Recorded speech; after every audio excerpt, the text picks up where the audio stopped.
Welcome to our webinar on Unlocking Value, looking at the new dynamics of M&A in the UK MSP and IT consulting sector. Lovely to see people joining us this afternoon, hopefully reflecting the level of interest in this topic today. So for those of you who aren't familiar with us, Kingston Smith is a top 10 firm of accountants, tax and corporate finance advisors. We work with clients across a wide variety of entrepreneurial sectors, as well as not-for-profit and private client. And we're also part of More Global, which is our international network with presence in over 100 countries, so very well placed to help clients with their international ambitions. So within our corporate finance department, we have a dedicated team that specialises in looking at IT services, and they offer deal advisory, so offering both sell-side advisory and buy-side support on buy and build journeys, sort of taking owners right through that entire sales process.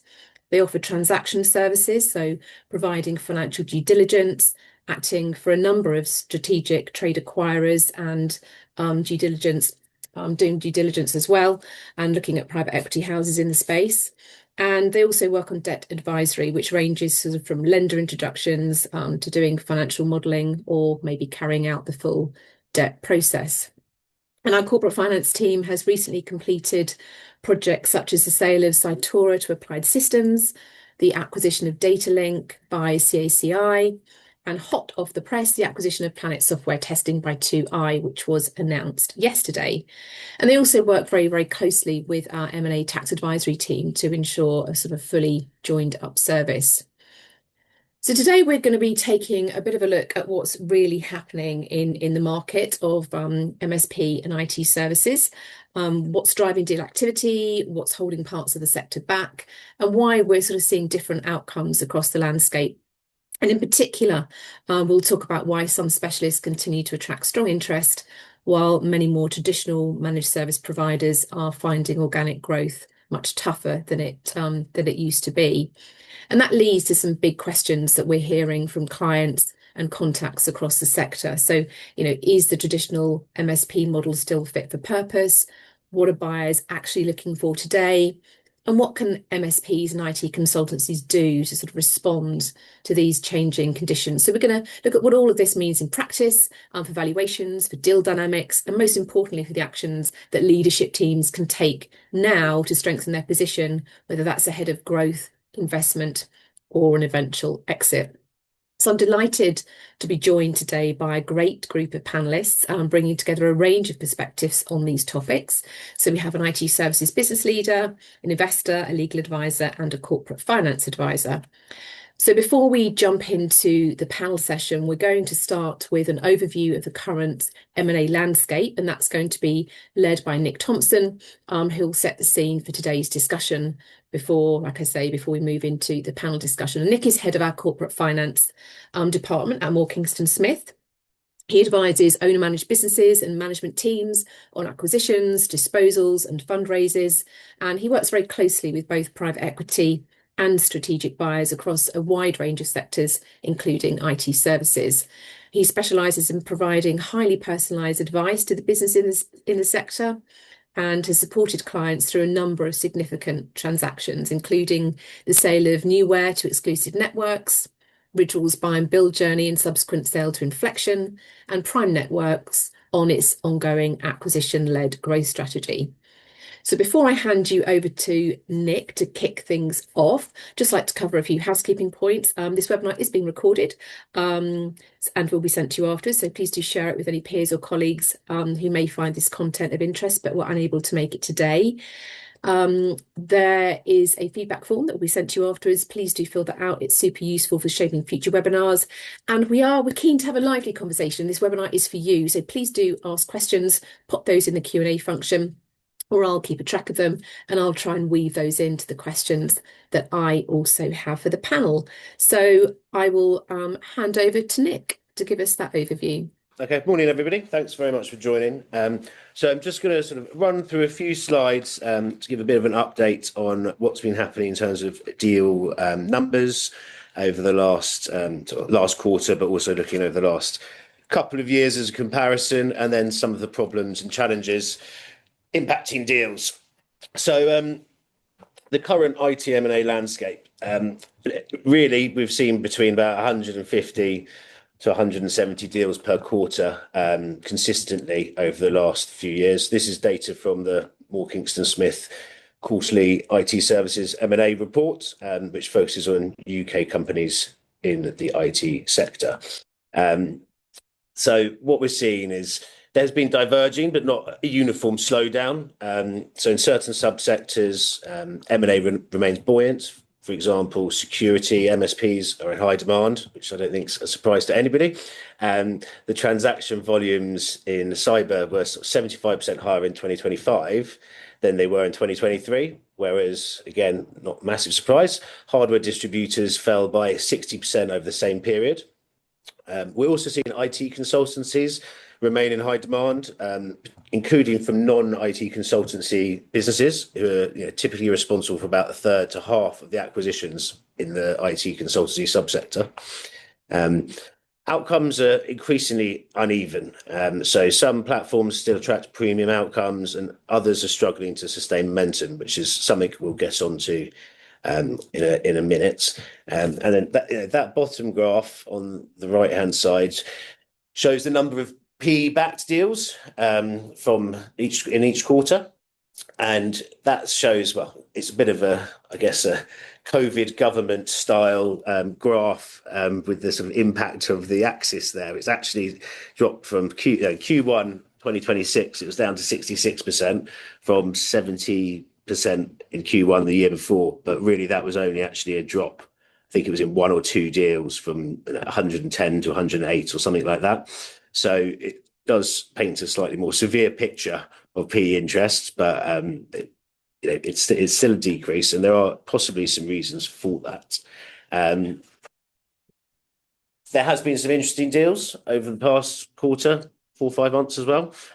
So some buy and builds are bucking the trend and continuing to grow and make acquisitions, while some are struggling a bit and have plateaued. This quarter, we've seen OneCom acquiring Matrix IT, which was its 14th acquisition since LDC invested in 2019. Bowmark backed Littlefish, scaled its cyber capability with acquisition of Stripe OLT. And then we saw Corton backed Echo, acquiring both Nimco and Data Logic Solutions in the first quarter of this year. And then we've also seen some new platforms emerging. So Horizon Capital have backed cyber specialists Threatscape in the first few months of this year as well. Something that has really been impacting sort of M&A and the success of buy and builds in the last year or so is the pressure that they're feeling on their balance sheets. So there was a lot of leverage buyouts in 21, 23, buoyed by low interest rates that then have seen subsequent increase in borrowing costs, which has put pressure on a lot of businesses to service their debt. And where there's not been the growth in EBITDA or cash efficiency to service that, there's been some big, high-profile balance sheet restructurings through some pretty big names in the sector and large operators. I won't go into details, and I think some of that might continue to occur as we see the madness in the Middle East and what that's going to mean on interest rates as well. So really, this graph is showing really what happened, the journey that a lot of these businesses have been having since 2021.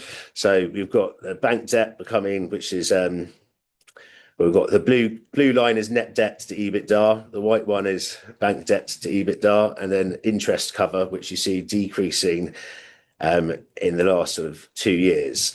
And that's delaying exits for PE-backed platforms and just making cash interest becoming totally unaffordable for these businesses because the leverage is too high. Now, it's interesting, restructuring, it feels like a bit of a dirty word and really bad news, but it is proving to clean the slates, wipe it clean, and set these businesses up for an easier ride to focus on what's important. It's a positive reset, not necessarily just a failure. So the external debt becomes manageable, ownership can be long-term and patient, and the business can start planning on sort of the fundamentals, not just financial engineering, and really start focusing on the operational discipline, proposition, delivery quality, and organic growth. So it's just giving them the breathing space, hopefully, that they need to focus on what really matters, which at the moment, we're seeing the value is being driven by organic growth, operational discipline, and a consistent proposition, which are all matters that I'm sure we will be discussing during this panel session with some industry experts. So, Esther, over to you. Thank you very much, Nick. So yes, we're going to start the panel session now. So if our panelists want to turn their cameras on, welcome to all of you to today's session. So we have Tom Jones, who is Head of Corporate Development for Telecoms and IT Services at Focus Group. Focus Group are a specialist SME telecoms and IT reseller. And Tom leads the firm's mergers and acquisition strategy. He has responsibility for sourcing, executing and integrating acquisitions, and has driven over 35 successful transactions, culminating in a significant private equity secondary buyout to HG Capital in July 24 at £1 billion valuation. And Tom's sort of going to be providing the buyer and operator view to provide us with some sort of platform reality. We have James Patton Phillip, who is a partner and technology sector lead at Hill Dickinson. He has a particular focus on IT services and advises businesses operating in the space, whether they are a partner with ITSM platforms such as ServiceNow, BMC, Microsoft, or with others such as Workday or Salesforce. And James has acted on a range of high-profile transactions, such as Engage ESM's sale to Atos and YI's sale to EY. That's a bit of a mouthful. And James will be providing us with the legal aspect and the risk restructuring view. And last but not least, Roshan Puri, who is a partner at YFM Equity Partners, and he leads on new investments in London and the southeast of England. YFM has invested heavily in the IT services sector, working with MSP in vendor-aligned, organic and acquisitive growth strategies. And Roshan is going to be bringing the investor perspective to discuss growth v quality. And of course, Nick is going to be joining us on the panel as well. So I'm going to be asking some questions of our panelists, but like I said before, I think please do ask questions yourself. This webinar is for you, so please do pop questions into the Q&A function and I'll try and weave those into the questions that I already have for the panelists. So I think starting with you, Tom, if I may, so many MSP buy and build strategies see some sort of strong early momentum, but then sort of lose pace a little bit. So from an operator's perspective, what tends to cause that? Yeah, thank you, Esther. Hi, everyone. It's quite interesting, actually. I was originally going to start talking just about organic growth with this question, but I actually think listening to you, Nick, that's the underlying story actually in my world, in the M&A world, is you see a company will acquire some capital to go and do on an M&A journey, and that might be debt or through private equity, whichever one it is.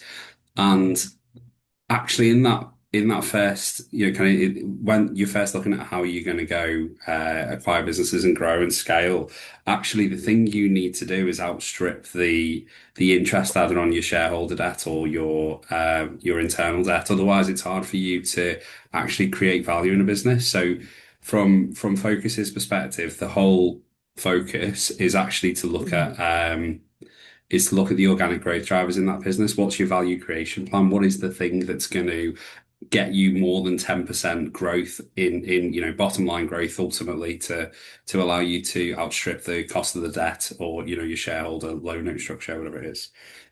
So yeah, from my side, having seen lots of other competitors in our space, obviously, a little bit of a background on Focus, we're more of a telecoms business that's moved into IT rather than a pure play IT business. But there are lots of the kind of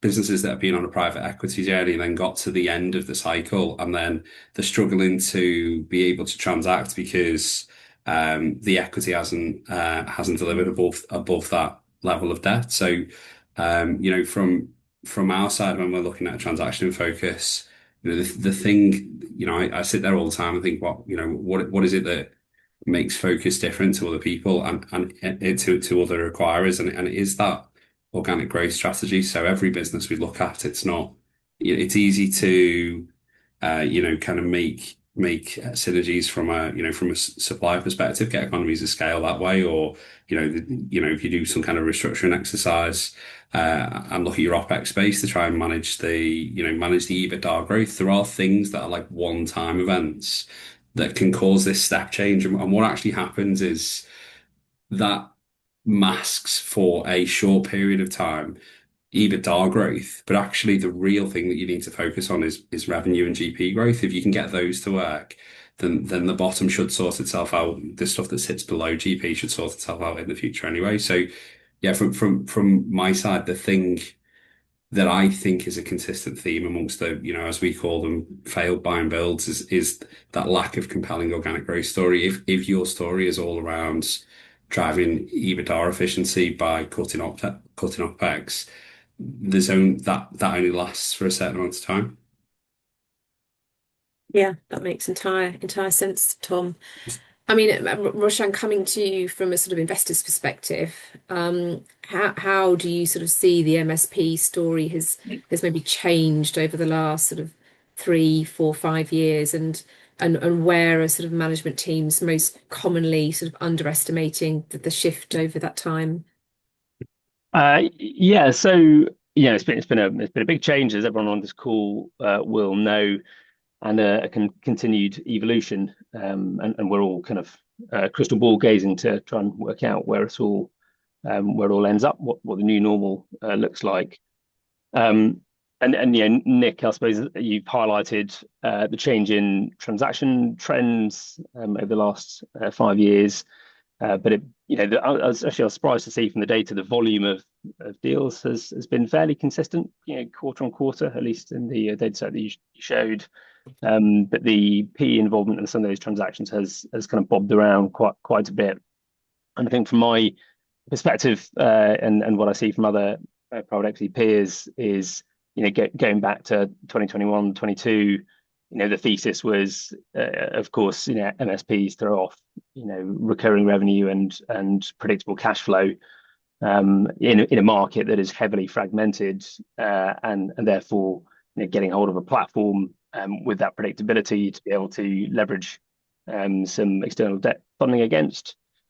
It gave you a platform to carry out a buy and build strategy with relatively low cost of debt and predictability on servicing that, and therefore the perfect kind of bolt-on story is built. I suppose come 2023 that starts to unwind as interest rates start to creep up. Cost of funding increases, which means the opportunity financial arbitrage in a deal thesis is eroded, and naturally that means, well, you probably need to buy the business at a lower price if you're going to have a small amount of debt in that financing structure. Where there's a dramatic change to pricing expectations, it leads to a gap, I suppose, between what management teams and vendors are willing to accept and what private equity firms are willing to invest at. And that gap has attempted to be filled through structuring or enhanced due diligence, and both of those things I think can be quite suboptimal for both parties, and can lead to investments taking longer to complete. But I suppose in addition to that, the market is still fragmented. Consolidation has happened to some extent, but there's more to go at. I think absent multiple arbitrage driving investment returns, there is a greater focus on organic growth, as Nick has highlighted, and Tom has mentioned. And in line with that, the importance of the quality of the underlying business and the metrics, in addition to recurring revenue, but all the other metrics that sit below the top of the P&L, come into sharper focus. So it's no longer just get to scale and trying to sell to someone for a bigger multiple. It's actually, the core engine needs to be operating, really efficiently and delivering very good multiples. And I think all that probably kind of culminates to, well, what makes this business different to others in the market? And so I think, investors and us in particular think very hard about where is the differentiation and what are the barriers, to the extent possible, and what is a narrative, what is a story, both for customers when you're looking to acquire new customers, but then also for the exit of the business. Thank you, Roshan.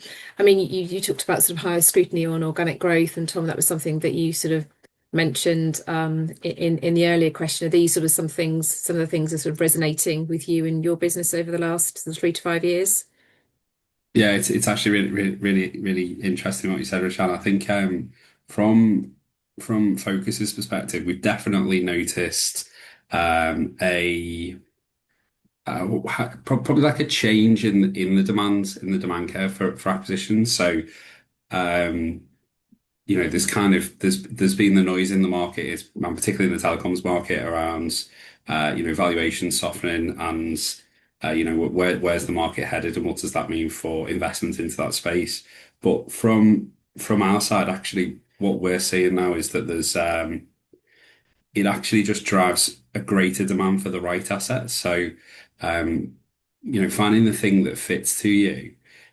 If you've got a seller that has a belief on their value and it's a thing that works for you, actually what we notice more is everyone is, there's still a lot of private equity money and a lot of debt money in this market that's focused on driving M&A. So there's lots of people still wanting to do deals. And if you're the right business and you can prove out your organic growth, to Roshan's point, actually, you become more valuable to us in a way because there's more competition on that deal. And I think the thing I've noticed slightly longer term is probably since joining Focus, and actually from earlier than that, is being able to demonstrate your organic growth. I think a lot of MSP owners don't understand how in depth whether it's from a private equity perspective, from a legal perspective, or from a in-house M&A corporate development sides, how much work we're actually going to put into understanding your organic growth. Like we go into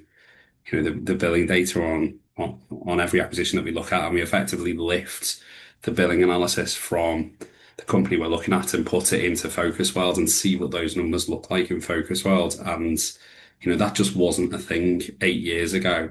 And that evolution, I think, definitely is driven by more competition, but just equally, kind of the maturity of the sector has drove, a lot more focus on that. So the more you can understand and demonstrate your own organic growth, the better a position you're in. Thanks, Tom. James, have you got anything to add from your perspective on that before I move on to the next question? Just quickly, I guess, and thank you and hello everybody. Look, really just sort of reiterate a couple of points already made in many ways. The biggest change we're seeing at the moment is just the depth and intensity of the scrutiny through the diligence process. Roshan mentioned enhanced diligence. It's going further into cyber resilience and regulatory exposure. General operational risk, and that is actually being able to demonstrate that you're, as a business, are taking steps to ensure, on a day-to-day basis, that you're handling matters in a very responsible manner, and are able to, as I say, demonstrate that properly. So sort of bear that in mind as you're progressing as a business right from the start to ensure that actually when it comes to diligence, it's not just a box ticking exercise, and that you're actually able to demonstrate from a day-to-day basis that things are that you're handling things in a responsible manner. It's not slowed the market from what we're seeing, but this sort of enhanced diligence it's affecting valuation and structures, and to a degree, timeline, of course, to an extent, but not massively.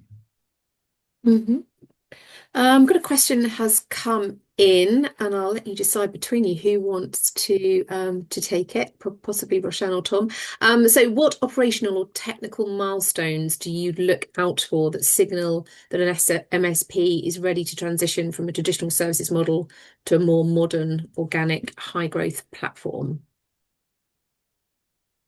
You want to go, Roshan? I feel like that's probably my hospital passing that to you. No, no, So- I'll very, very happily take it. Um, I mean, there's lots of factors, I suppose, which probably part of it comes down to how you'd think about your value drivers of the business, and part of it comes down to your internal operations and delivery capability. I suppose the what comes out, the output, I suppose, is the data that you're producing and the answers that tells. So that kind of goes into the value driver bucket. So if you're hitting all the right metrics from a P&L perspective, that probably signifies that you are demonstrating resilience in a more price competitive market. So there's an initial indication there. We then peel back the layer of the onions and say, well, how is that being delivered, and what is it the business is doing that feels slightly differentiated, or customers perceive it as slightly differentiated. And I suppose I'd think about that in probably three buckets. One is your external positioning to the market and to the customer. How do you win? What is your narrative? What's your story that people can then identify with and believe that is a different process, product, service to other peers. There's then the internal delivery capabilities. So what's under the hood? What have you built internally that enables you to deliver a more effective, more efficient service, a service with a different pricing orientation around it to enable you to capture more of the value. So that's bucket number two, and then the third is probably around people and culture, which it's I haven't left it third because it's last on the list. It's probably first on the list, but it's what are you doing? How does your organization reshape to adapt to a obviously agentic tooling? I suppose what does that mean for the people in your business? Is it changing some of the engineering level functions to almost a technical service individual, or a technical sales individual, or a solution architect, or something like that. And then how are you training people in the business to be able to harness the latest tools and tech, and have that culture of driving forward, rather than just looking back and doing the same thing that we were doing over the last 5 years. That's great. Comprehensive answer there off the bat, Roshan. Thank you. I think you mentioned differentiation in there somewhere, and we hear differentiation talked about quite a lot in the sector. So in sort of today's MSP and IT services market world, what does that mean in practice, and what sort of no longer counts? And I guess one for all of you to comment on, really. I don't know whether you want to just pick that one up first, Roshan, given that we were just speaking. Yeah, sure. So I touched on differentiation a little bit there, but I suppose two areas to think about. There's lots of areas that you can demonstrate differentiation, but two areas I think to focus on now: pricing, and understanding the end customer. I suppose. The pricing model has been fairly consistent for IT services, consulting business models, and managed service provider business models has been consistent for quite a long time. It's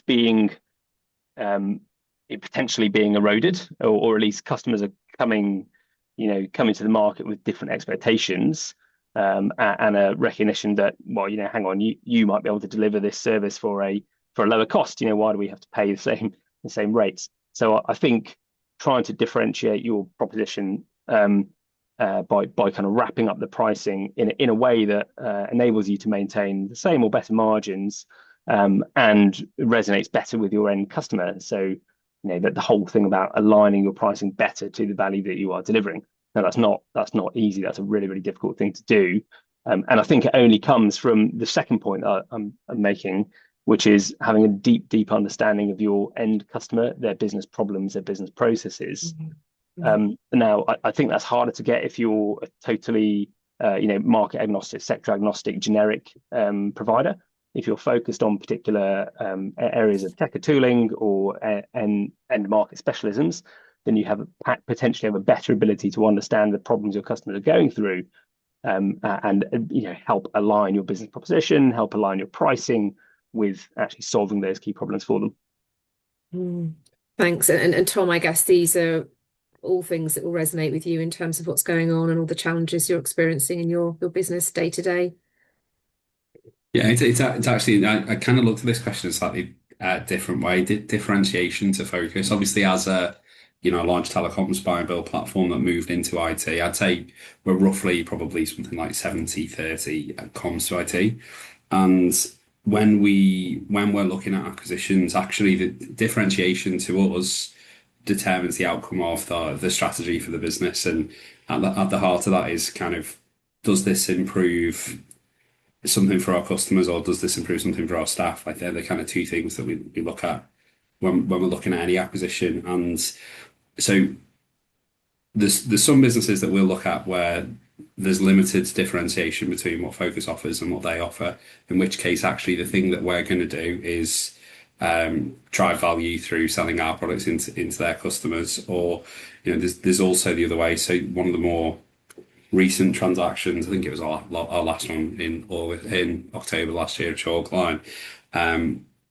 They had like a very white glove approach to their customers, highly automated and a narrow product SKU. And so to us, we spotted a real opportunity there for us to sell their customers their products into our customers, and then that is a complete different story to us selling our products into the acquired company's customers. So when we think, or when I think of differentiation, it's probably understanding the different products and capabilities of an acquisition, and then trying to understand how, what is the most compelling growth story for us as in large group, and particularly in Chalkline. Actually, there's a specific cohort of customers within Focus where there's a stronger opportunity for us to cross-sell their products into.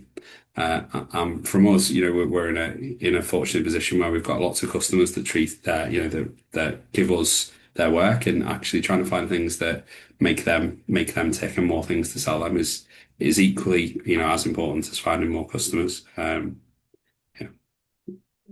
Thanks, Tom. And James, what about yourself? Yeah, I mean, looking at it from a pure risk and some diligence perspective, differentiation, you could say today is about predictability. Buyers will pay more where revenue, delivery, risk, it's all clear and understood. So what does that mean? Well, strong, clean contracts as far as you can, embedded cyber resilience that you can demonstrate, and the sort of governance procedures and actual delivery of that on a day-to-day basis reduces the uncertainty and makes everything much more predictable for buyers. Reducing uncertainty equals more protection of value. So that's what I'd add there. Thank you. And Nick, how does this sort of impact from a valuation perspective? It follows on from what James was just saying, actually, and that sort of increased predictability, lower risk, drives multiples. And the way that we look at it all depends on what the purpose of the deal is, but it's about having scalable delivery economics. So it's all wonderful, having a great proposition, offering great services, even having great end customers. But if it can't be scaled, that's always going to cause problems and put a ceiling on your multiples. So this level of standardization, automation, and being consistently profitable, that is going to allow you to enter higher multiples that people believe and perceive that are achievable, because they saw a deal was done last week at 11x. So therefore, they should still be able to get 11x, which isn't quite the case these days. Roshan, earlier you mentioned key value drivers. So staying with you, Nick, when owners sort of come to you thinking about a sale in the next sort of 12 to 24 months, where do you sort of most often see value being left on the table? Should I go?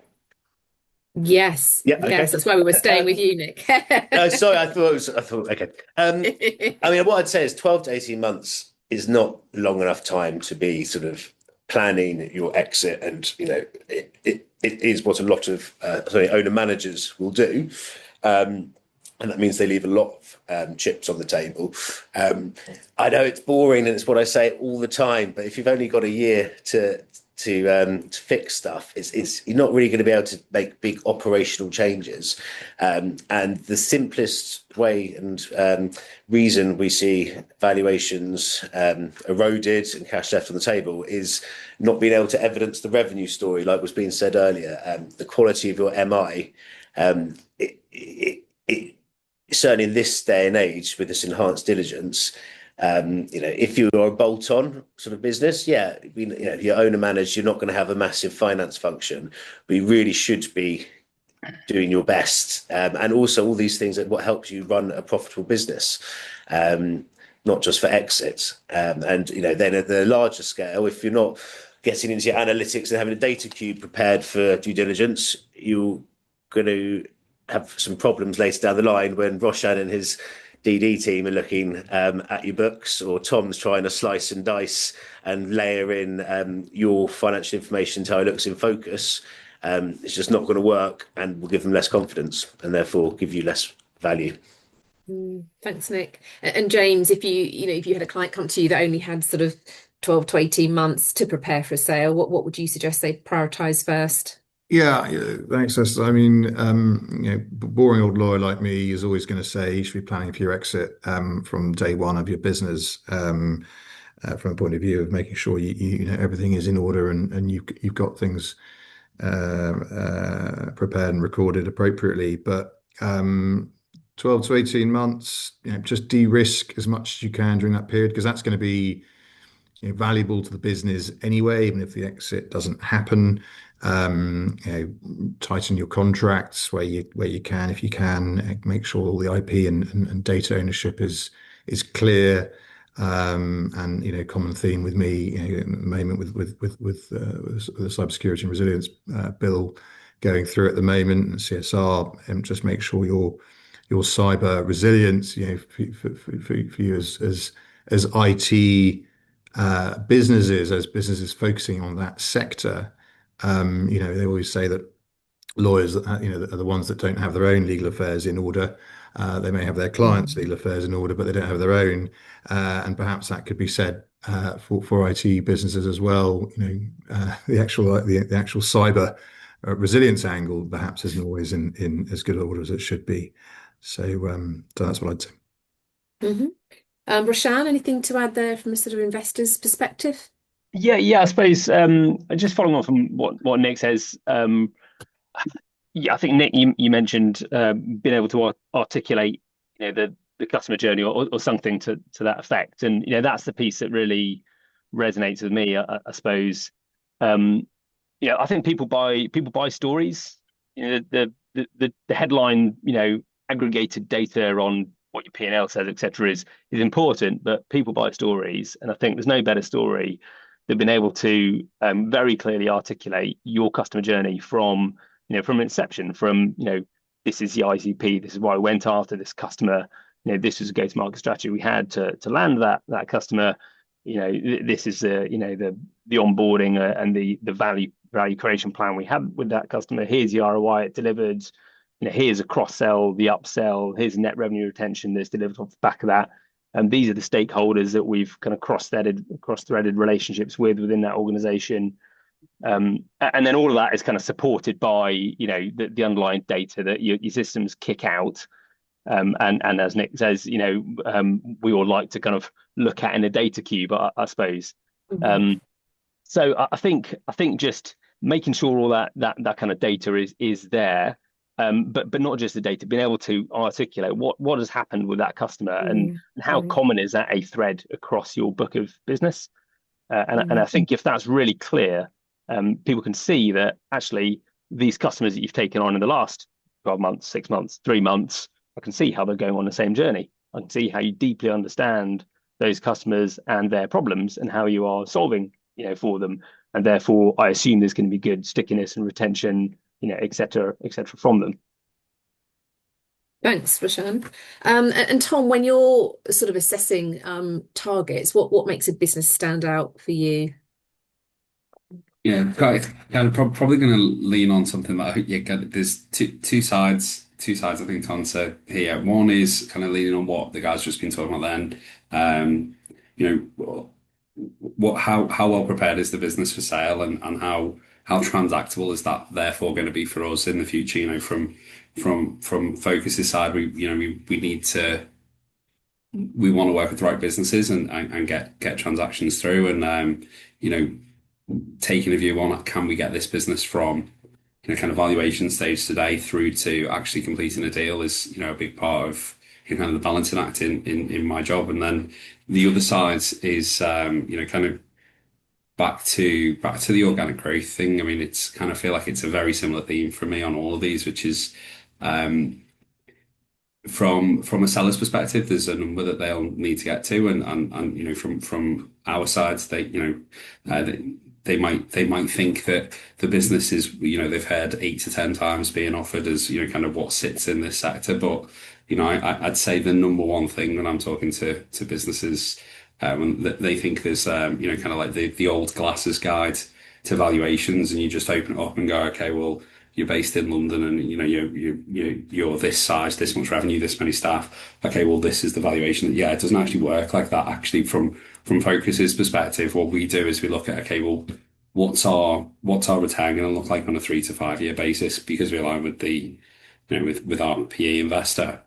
And so the ones that kind of work best for us are therefore the ones that have predictable and evidenceable organic growth. So and therefore kind of cyclically getting back to making sure that the data and everything backs that up is really important, because ultimately our job in the M&A team and Focus is to present a case to the investors to say why we think this business is going to do X, Y, and Z over the next 2, 3, 4 years. And the more credibility we have in delivering that story and the more evidence we have, the easier it is for us to deliver that story. Thanks, Tom. And we've got a question come in. Might be one for you, Tom, so stay with us on the screen. So what best practices are you seeing in value-based pricing, and how should MSPs align this pricing approach with the stories they tell their customers and align with internal efficiencies that they have realized via AI and automation? It's a big question. Yeah, I might need you to go through the second half again. Where does that? So from a pricing perspective, does that mean from valuation or pricing as in customer pricing? I think they're talking about value-based customer pricing. Yeah. Yeah. So obviously for us, the big thing when we're looking at kind of average revenue per customer or average revenue per user, it is understanding how much that sits in our Roshan used the ICP, the ideal customer profile. So we have a good understanding through having done this lots of times, exactly where businesses in the SME market, which is kind of really where Focus focuses its M&A strategy, how much you should be making off a customer. So then if we're then assessing how we value that business, it all factor into the discussion around whether it'll fit with us or not. So a good example, we might look at a business that has a smaller business that has say 15 to 20 staff, and it's reached a certain level and plateaued, and they've put in APR price rises for 3 or 4 years. They make a lot of money out of their customers, and we might quickly get to the conclusion that we think we're going to inherit more risk there. So we might therefore not value that as much. So I think from our side, actually playing in your backyard and knowing, in the M&A team, we have this thought about how much an annual, a telecoms business would turn over 6 million quid and have 1,000 customers. We just kind of have a feel for how those things work because you've done it so much. And I think, that's from our side. If something looks different, we probably want to understand it. To the AI point, I mean, AI is a massive opportunity for this sector and a massive threat. I think the thing for us is to focus on the impact that has on gross profit rather than on bottom line. That's where we focus our thoughts. That's great. Thanks, Tom. So bringing it back to sort of thinking about the deal and sort of the legal risk. Obviously, James, you've already sort of mentioned cyber resilience and cobbler's shoes or lawyers' legal documentations, whichever analogy we want to use. It seems as if we're seeing sort of an increasing focus on cyber Mm. resilience and regulation in deals. Is the cybersecurity and resilience bill already impacting buyer due diligence, and how should sort of leaders be thinking about this and how it might impact future deals? Yeah, thanks, Esther. So yeah, absolutely. I mean, cyber's obviously always been something that influences deals and you know, the cyber risk on a potential acquisition. But as I touched on earlier, you know, buyers are treating this now as a governance and corporate responsibility matter. It's not just a technical point, you know, and they're pricing that risk into the deal. The bill that's going through at the moment will accelerate this position and to increase that focus, and it already is. So you know, it's now very much a focus on you know, the corporate responsibility around the cyber risk.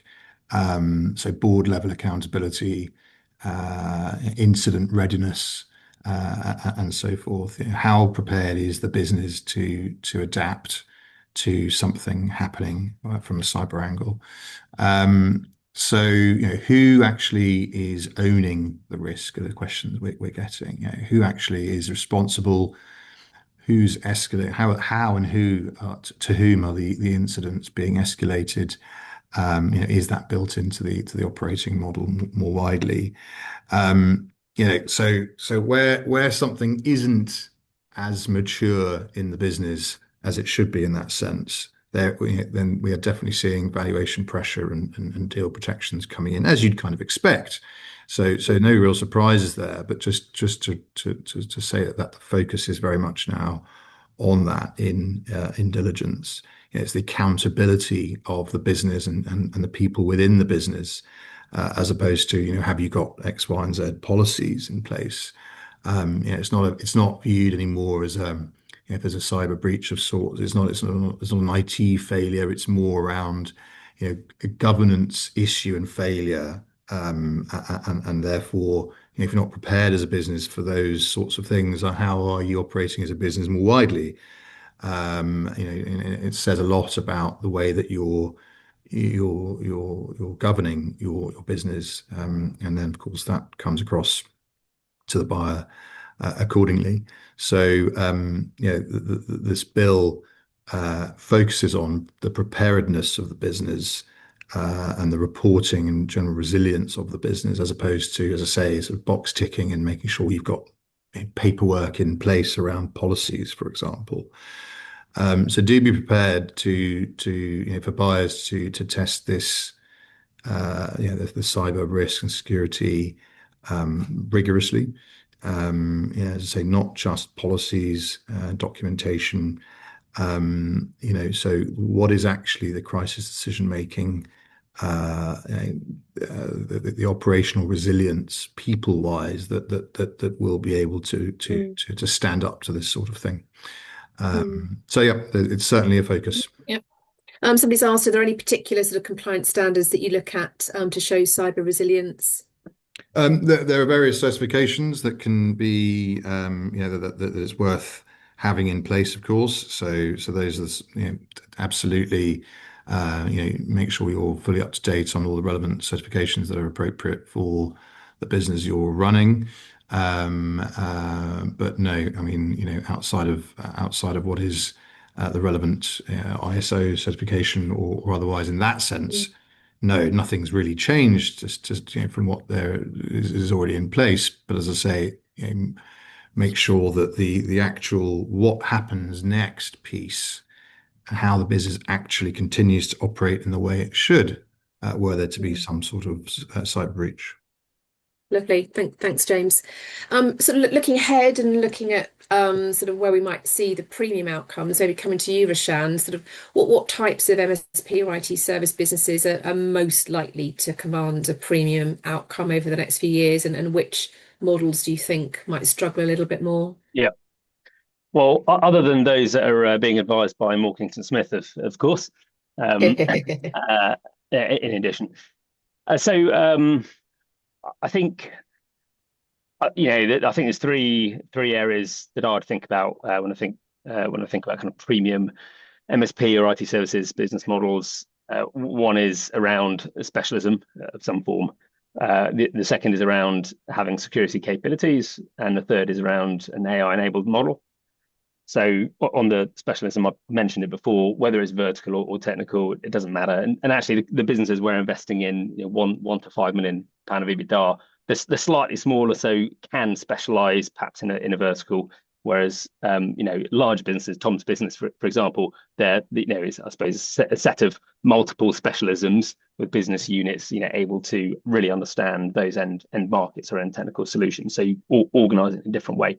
But when I say specialism, I mean people who really understand the business problems that their customers are facing and can articulate to the C-suite what the strategy is in respect of those and how they help solve them.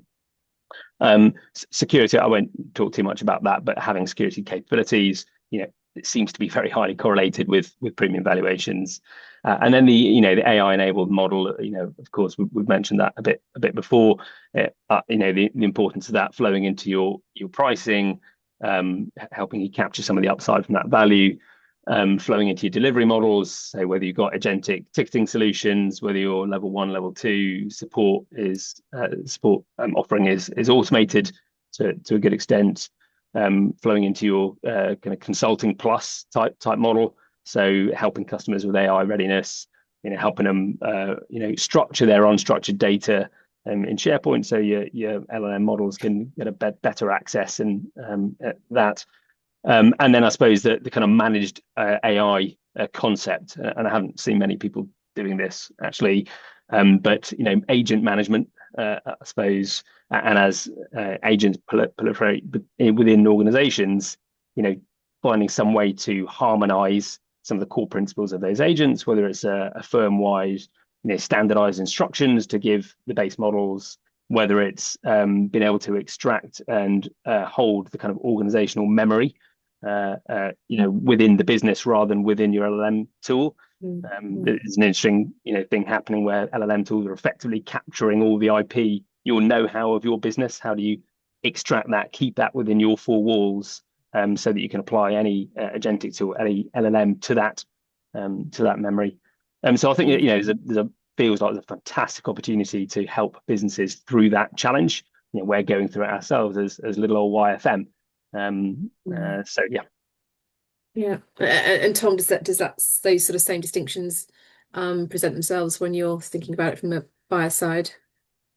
Yeah, it's really interesting actually. Like the AI thing, from an M&A perspective, I don't think the market's there yet where we can go and acquire an AI implementation business that's got a proven track record of doing it, because the product's not been there for long enough for people to know who the winners and losers are in that discussion. But from an organic growth perspective and focus, I think anyone who's not thinking about the impact of AI on an exit in 2, 3, 4, 5 years is missing the point, and it's so important to think through how that will affect you as a business, OpEx again, or affect you from a customer perspective. How can you drive more revenue and margin into your customers by doing doing the things that ultimately someone else is going to do if you don't do so.